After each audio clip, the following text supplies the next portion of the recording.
E havia, de fato, uma mesa estabelecida entre INCRA, Suzano e o Movimento Sem Terra. Acontece que quando chegou o governo Bolsonaro, os acordos os quais a Suzano havia feito nessa mesa de negociação, ela passou a descumprir. E, portanto, houve esse movimento por parte do MST nesse ano, como uma forma de pressão para que a Suzano faça a sua parte nesse acordo que havia sido estabelecido. Houve invasões contra a Suzano como forma de pressão. Gente, numa mesa de negociação, você não comete um crime como forma de pressão. Pelo amor de Deus, só o que me faltava. Não, agora eu vou invadir determinado prédio, determinada fazenda como uma forma de pressão para negociarem comigo. Mas alguns que têm mandato aqui exploram a miséria alheia também. Fazem hipocrisia. Olha lá, tá interrompendo. Você fala que a gente tá interrompendo. Agora o senhor acha mesmo não é que vai me não é interromper por a 5 ética vezes certinha e e eu tudo. não vou responder Vocês são o senhor não invasores conhece, de propriedade. sinto muito, Você pois o senhor invadiu o manipula Congresso a pobreza dos os outros. aliados do senhor. Os primeiros pontos que precisam ser desmistificados aqui nessa CPI é de que só há invasão de terra improdutiva, só há invasão de terra que não cumpre com a sua função social. Primeiro ponto, que eu repito a exaustão: mesmo que uma terra não esteja cumprindo a sua função social, não é papel de um movimento privado definir se aquela terra está ou não está cumprindo a sua função social, porque o intérprete legítimo da Constituição não é um movimento privado. Esse é o primeiro ponto. Mas o segundo ponto é que há invasão, sim, de terra produtiva e pior, você vê uma entrevista do invasor na frente da propriedade dizendo que a propriedade é improdutiva, enquanto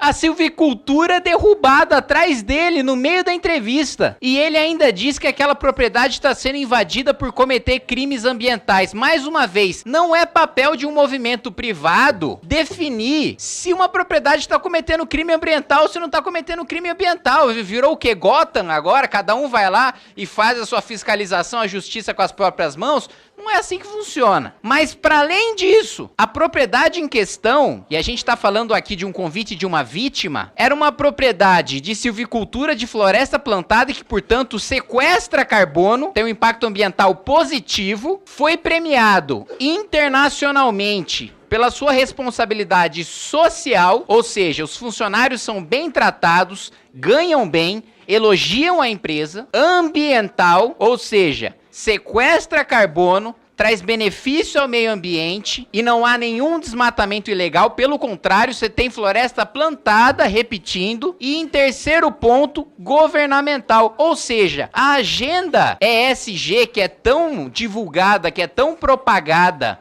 pelas esquerdas, está sendo estritamente cumprida por aquela propriedade que foi invadida violentamente por um movimento criminoso. Então não há que se falar em terra improdutiva porque a produção estava sendo destruída ali, a imagem de câmera. Não precisa acreditar em mim. E nem em dano ambiental porque estava tendo sequestro de carbono. Então nós temos sim que escutar as vítimas para elas mostrarem aqui para esta CPI o dano que foi causado por esta invasão criminosa que foi cometida.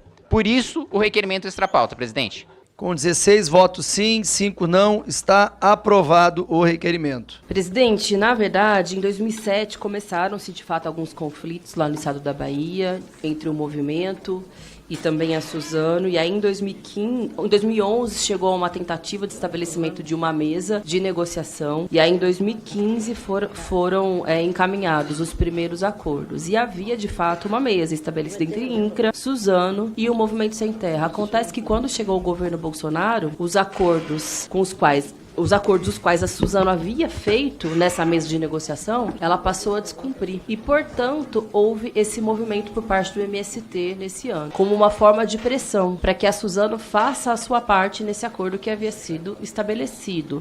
Não à toa, depois da desocupação, voltou à mesa de negociação. Requerimento número 3, 2023, do senhor Kim Kataguiri, 302, do senhor Kim Kataguiri, que requer que seja convidado o vice-presidente da Suzano, senhor Luiz Bueno, para para esclarecer fatos relativos às invasões feitas no MST a propriedades da empresa. Para encaminhar, deputado Kim Kataguiri, por 3 minutos. Presidente, muito rapidamente, eu escutei duas coisas aqui. Uma coisa foi de que houve invasões contra a Suzano como forma de pressão. Gente, numa mesa de negociação, você não comete um crime como forma de pressão. Numa mesa de negociação, você pressiona endurecendo, né, em determinada cláusula, né, endurecendo em determinado ponto da negociação. Mas você não comete um crime para legitimar a sua negociação. Absurdo. Pelo amor de Deus, só o que me faltava. Não, agora eu vou invadir determinado prédio, determinada fazenda como uma forma de pressão para negociarem comigo.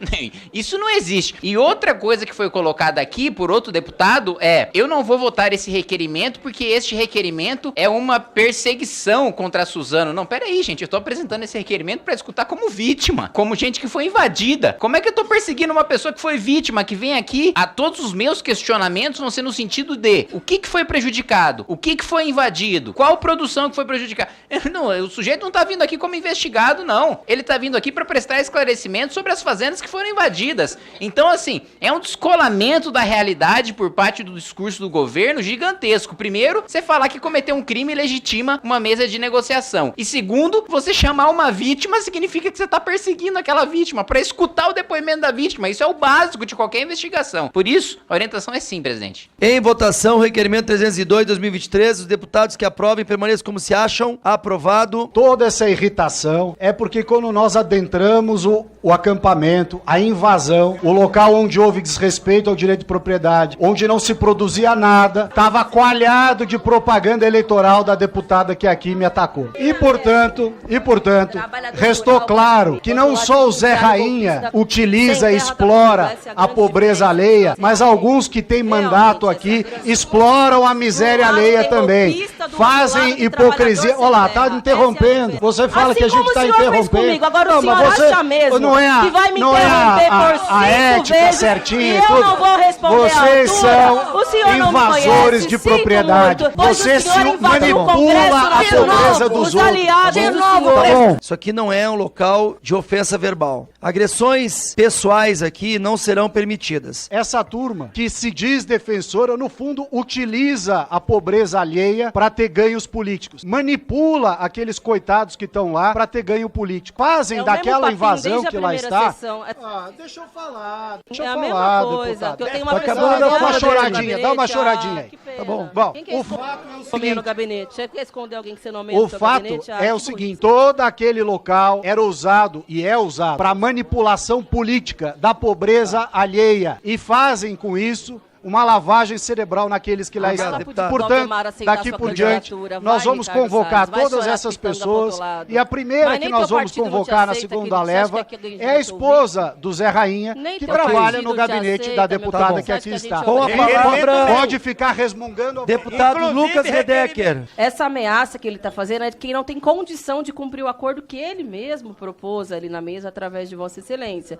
Então, só demonstra que não dá para fazer nem política nesse espaço. Além da truculência, das interrupções, da inconsistência do conteúdo, ele mesmo está querendo passar por cima de algo que acabou. Tá bom, deputado.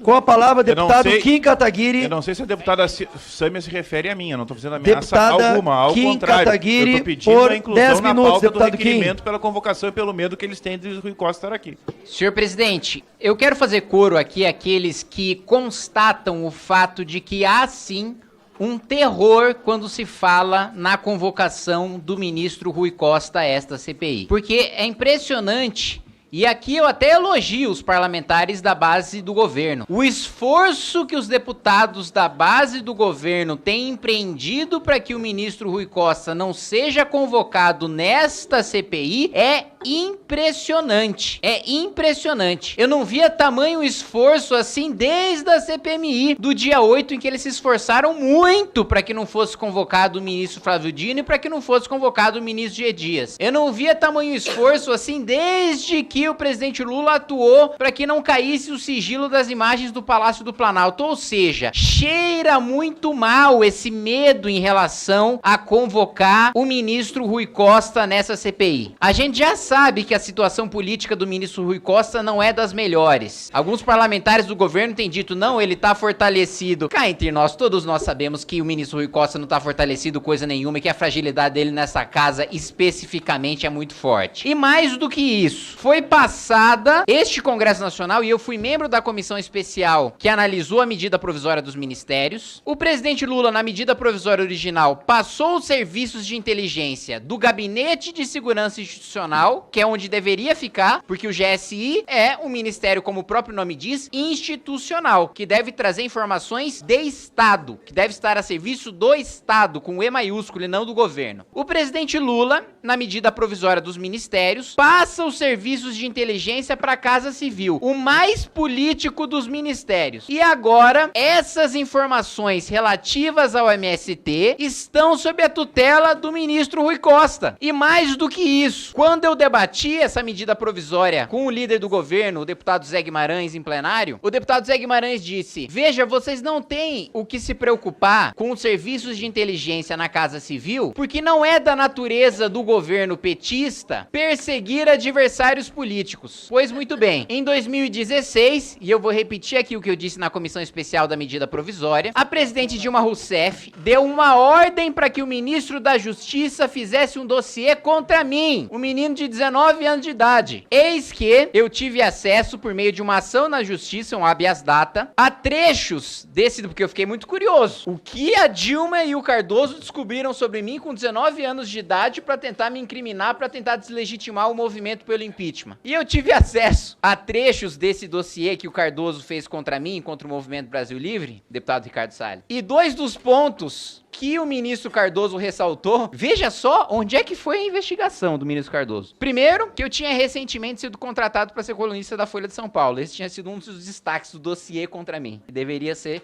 trazer informações para me denegrir. O outro destaque que o ministro Cardoso fez em relação a mim é que durante minha trajetória escolar eu tirei boas notas. Então você veja, se já com os serviços de inteligência no Gabinete de Segurança Institucional, o governo petista já produzia dossiê contra adversário político de 19 anos de idade, vocês imaginam o que eles não estão fazendo na Casa Civil, com o serviço de inteligência na Casa Civil. Além de ter, mais uma vez reforçando, todos os dados hoje da ABIN em relação às lideranças e às invasões que ocorrem no país inteiro. Então eu só reforço aqui da necessidade da prioridade número 1 desta CPI, de que o primeiro ato desta CPI, depois do recesso, seja chamar o ministro Rui Costa a prestar esclarecimentos aqui em relação às informações que a ABIN tem sobre movimentos criminosos que promovem invasões e sobre a omissão do governo em relação a esses movimentos. Porque se a ABIN agora tem um mapeamento desses movimentos e ela está sob a tutela do ministro da Casa Civil, o que o Ministério da Casa Civil fez em relação a esses movimentos até agora? Qual ação foi tomada em relação a esses movimentos até agora? Qual ação foi tomada contra agentes políticos que têm feito corpo mole para cumprir decisão de reintegração de posse? E pior do que isso, enquanto a gente faz essa CPI, que já teve um efeito positivo porque as invasões já diminuíram só da gente ter uma investigação, o CNJ solta uma resolução dizendo que só pode ter reintegração de posse depois de ter uma audiência com o sujeito que teve a propriedade invadida, com o invasor, com a defensoria, com o Ministério Público, com as ONGs que prestam assistência às famílias que estão no lugar invadido, e que mais do que isso, o mandado de reintegração de posse, ele só pode ser expedido depois que a prefeitura cadastrar essas pessoas e colocar essas pessoas num programa de residência. Acabou o direito de propriedade. Ou seja, se você foi invadido, o que diabos você tem a ver com um programa de habitação da prefeitura de um sujeito que invadiu a sua propriedade? E se a prefeitura demorar 1, 2, 3, 4, 5, 10 anos para fazer aquele cadastro? Enquanto nós estamos aqui nesta CPI investigando invasões criminosas, o CNJ tá dando mais salvaguarda para quem invade do que para quem é invadido. Esse tipo de conduta e esse tipo de medida legal precisa ser combatida por essa CPI, porque essa CPI também tem a competência legal de propor solução legislativa. produtiva. E sobre a Casa Civil, tem outro ponto fundamental que passa pela Casa Civil, que é o filtro de indicações. A Casa Civil faz o filtro, levanta o que a gente chama da capivara do sujeito que é indicado. O Tribunal de Contas da União, e aqui o Chico Graziano já mostrou muito bem, e o requerimento que eu aprovei, mais uma vez, nessa reunião teve deputado que disse que não teve documento analisado. Não estão estudando os autos da CPI, porque eu já anexei 600 páginas da parte do INCRA, inclusive o acórdão do Tribunal de Contas da União, que demonstrou que é ilegal a prática de governos petistas de terceirizar, nas palavras do TCU, reforma agrária. E a Casa Civil aceitou a nomeação de mais de 9 membros do MST pro INCRA, que foi justamente o indiciamento que a gente teve na última CPI da existência de uma indústria fraudulenta de titulação de terra. O movimento ia lá, usava gente vulnerável como massa de manobra para invadir a terra, o INCRA concedia a terra, o líder pegava a terra e vendia. E essas nomeações ilegais estão acontecendo agora. Nós temos o dever de, no relatório, encaminhar isso pro Tribunal de Contas da União, porque o Tribunal de Contas da União já suspendeu isso no passado, precisa suspender isso agora, no presente. Tudo isso que está sendo dito agora passa pela Casa Civil. Por isso eu faço um apelo ao relator, ao presidente, a toda a mesa e a todo o plenário. A prioridade número 1 desta CPI, depois do recesso, tem de ser chamar o